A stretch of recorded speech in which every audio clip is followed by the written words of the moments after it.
Salut à tous et bienvenue sur ma chaîne Code en Java, le repère des passionnés de code et de pixels bien alignés.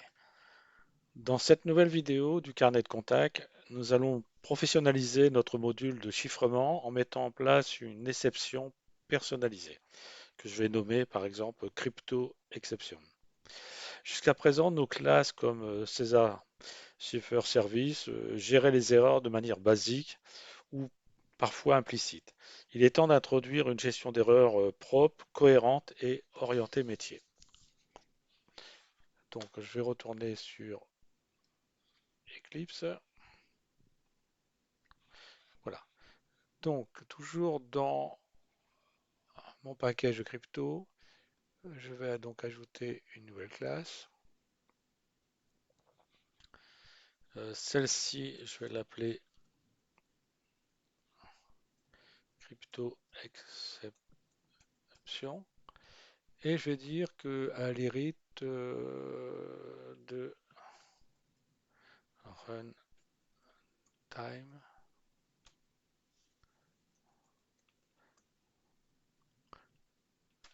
exception.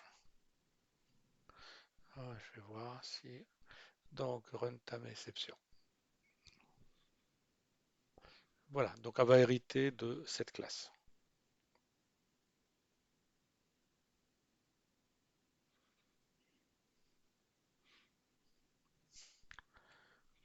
Voilà, donc ce que je vais faire, ben, je vais redéfinir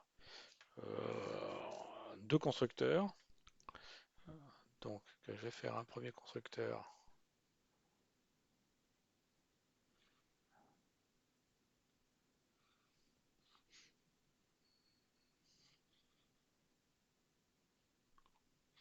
Voilà, donc le premier constructeur que je vais prendre, il va prendre une chaîne de caractères, string.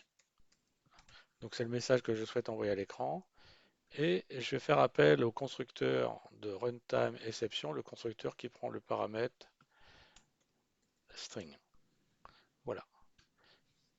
Ensuite, je vais mettre en place un deuxième constructeur. Voilà. Et qui prend le second paramètre qui est throwable cause. C'est histoire d'avoir la cause si je souhaite l'afficher.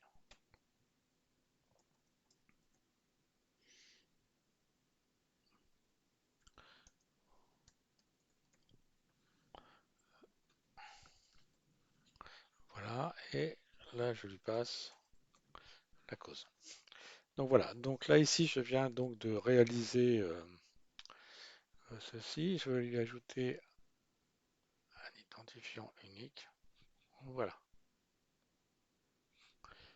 Donc, maintenant, je vais apporter donc les modifications à cet endroit. Et donc là, je vais remplacer ça par crypto.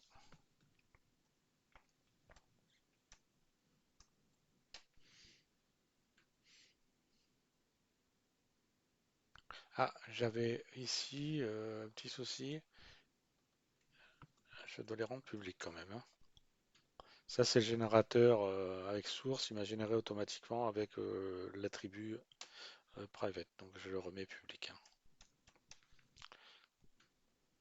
Voilà. Voilà. Donc, j'ai simplement cette modification-là à faire. Voilà. Il y a uniquement ça. C'est plus propre. Ensuite, dans Vigenère. Donc maintenant, on doit mettre ces erreurs en place. Donc, a priori, on va essayer de voir quelles sont les erreurs possibles. Donc, test Vigenère. Donc, imaginons que je mette une clé qui est nulle. On va voir ce qui se passe.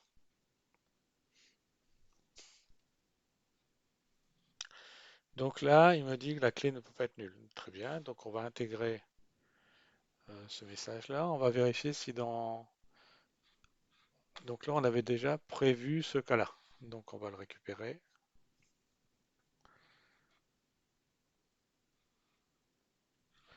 Voilà. Donc là, ça sera l'erreur numéro 5. Voilà, ça sera l'erreur 5 par rapport à ce projet. Ensuite, donc là maintenant, ça c'est bon. Si maintenant tout ceci est nul.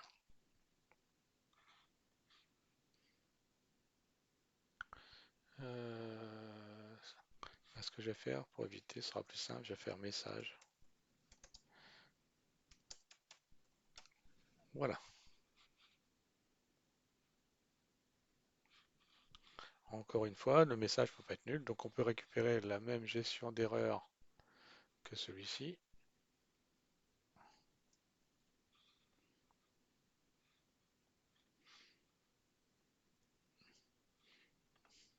Donc le paramètre contenant le message à chiffrer ne peut pas être nul, donc ça sera l'erreur 4. Voilà.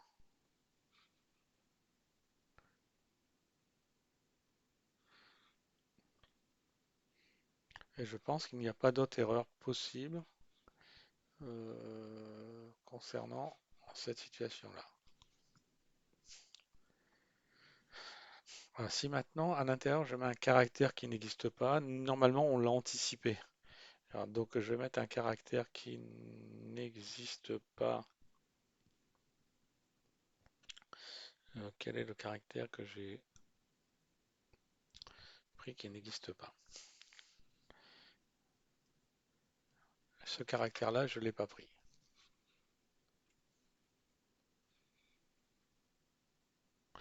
Ok. Donc dans notre codage, on a prévu cette situation d'erreur.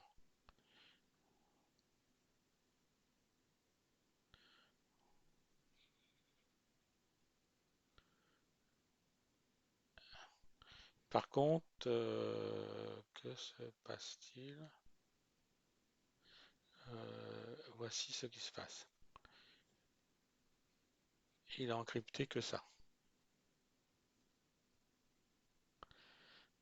Donc ce qu'on peut faire, c'est peut-être vérifier si un caractère, s'il n'existe pas dans la map, on peut dire la clé n'est pas valide, par exemple. On va faire ce cas-là.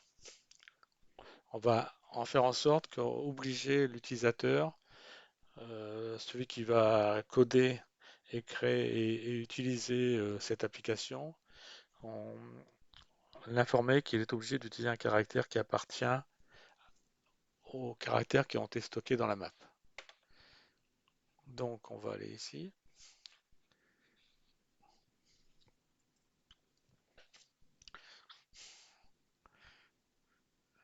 Donc là, ici, il va falloir vérifier si si les caractères appartiennent à la map. Donc on va peut-être faire une petite fonction.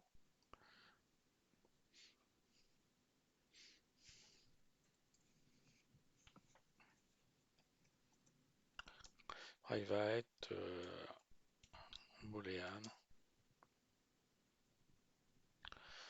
Euh,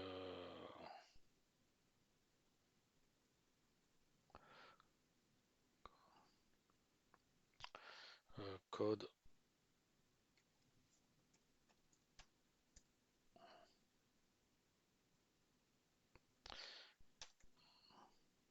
Donc là, et je vais lui passer string qui contient la clé.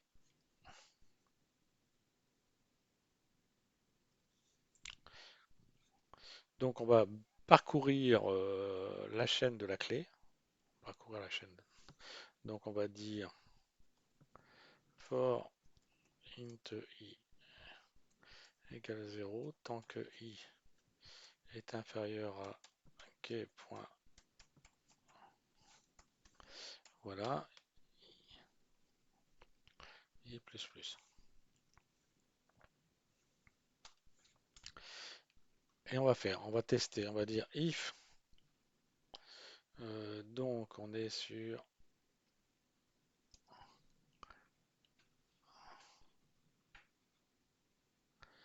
Hop, je vais récupérer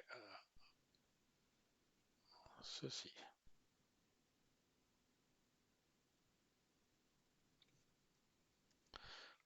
Donc on va s'inspirer de ça. Et on va dire si la clé, donc il faut que je récupère le caractère, hein. Donc on va faire char c égale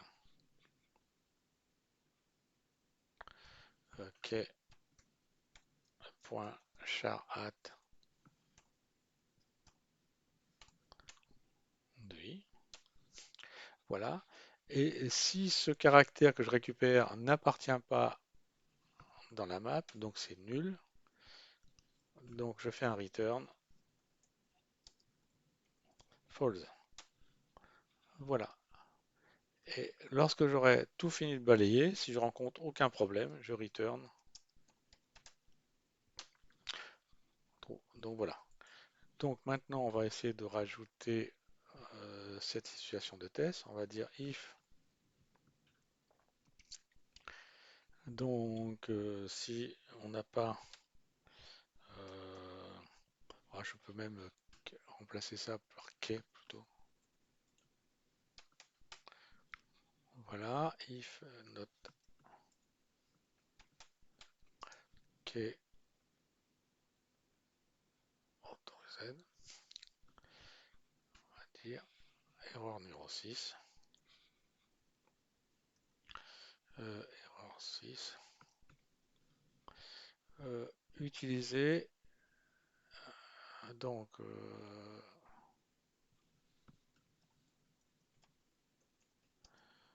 uniquement des caractères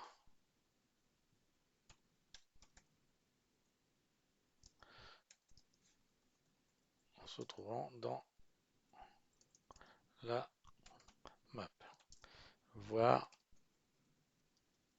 voilà, comme ça.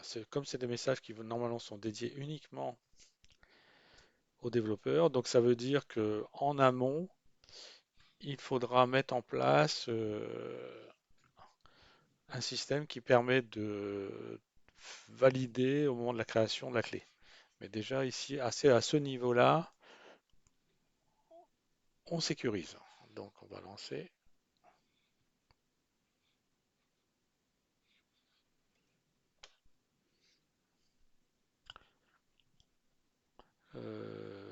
Voilà, donc je retourne dans... Voilà, et maintenant je mets le caractère qui n'est pas autorisé.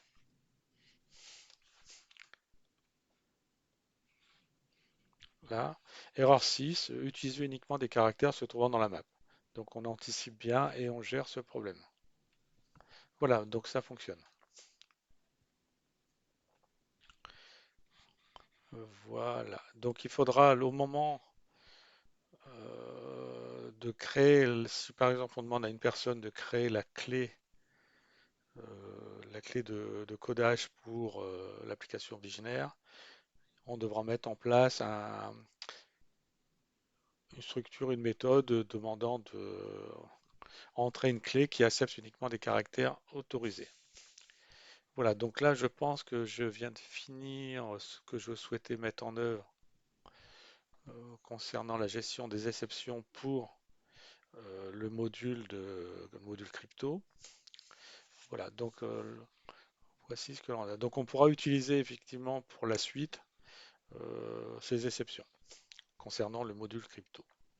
Donc dans la prochaine vidéo, je propose la mise en place d'un chiffrement utilisant une expression arithmétique cette fois-ci pour essayer d'aller vers de plus en plus vers un cryptage solide et robuste aussi. Donc si vous avez aimé, ben, pensez à me laisser un pouce, de vous abonner. Si vous avez des questions, ben, utilisez les commentaires. Ensuite, je vous dis ben, à la prochaine vidéo et d'ici là que Java soit avec vous.